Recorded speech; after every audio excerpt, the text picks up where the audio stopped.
Welcome to the Black Gay History Channel. Please share this video and subscribe to this channel for more captivating content. I made another amazing discovery about gay history in Nigeria this week on Google, and I wanted to share it with you. The Yoruba people are a large, expansive people in Nigeria, one of the most prominent ethnic groups in the country, and their culture and ancestry has had a profound effect on the African diaspora in the Americas and Europe, myself included. I didn't know till now that the epic Yoruba people actually have an indigenous term for gay men, particularly in men who enjoy gay sex, called Adofuro. This is epic to me as a black gay man born and raised in Canada and the US for several reasons. And now more than ever, descendants of the transatlantic slave trade, such as myself, are realizing we mostly descend from Nigeria. And for many years, I've had an affinity for learning tidbits about Nigeria and their people's belief systems. The Yoruba in particular stuck out to me, but until recent DNA testing, I found out not only do I descend from mostly Nigerian people, the Yoruba people in particular showed up multiple times in my DNA test, more so than any other group. So it looks like I've been paying attention to the right group of people these last 10 years. Life is so funny like that. In an excerpt from The Queer Theory and Traditional Yoruba Beliefs in Sexuality, an explorative analysis by Mohammed Akinola Akomolafe, PhD, Department of Philosophy at Lagos State University in Nigeria, he goes into depth into why it's clear Yoruba people had at the very least a tolerance of gay men before Christianity and Islam came along.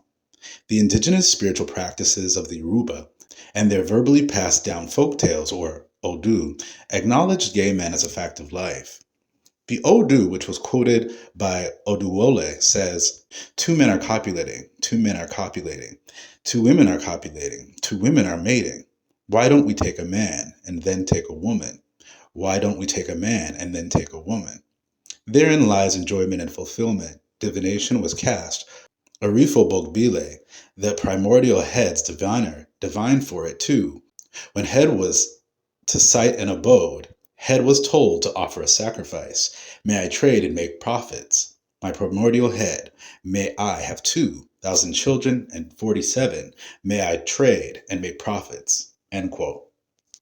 Obviously, his research paper is way more in depth and has a lot more evidence and passages of other Odu that talk about gay sex between women as well. But this is just another example of the truth that even people I directly descend from were well aware of gay men, or Adofuro, and that not embracing them has set my people back ever since we were colonized and enslaved by the British. Both of my parents are Jamaican, a British colony, and I've even found the names of my British ancestors and African ancestors that descended from slavery. And today, Jamaica still holds on to many of its colonial laws, including the Buggery Law. So these harmful and repressive laws not only had harmful effects on my ancestors, these same nightmarish issues, like violence against gay men, is still a problem in many black communities today. But words like Adofuro are proof that Jamaican people descend from the people like the Yorubas who allowed same-sex pairings in their culture.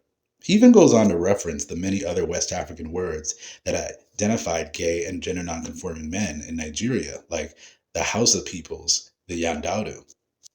The Hausa people are a major ethnic group to the north of Nigeria that have the term Yandaudu, the androgynous Muslim men who take male lovers. I love that more scholars in West Africa are using facts to question the homophobia that has set into Nigerian culture and even Jamaican culture since colonization, because it's truly holding West Africans on the continent and those of us in the diaspora back from uniting and moving forward.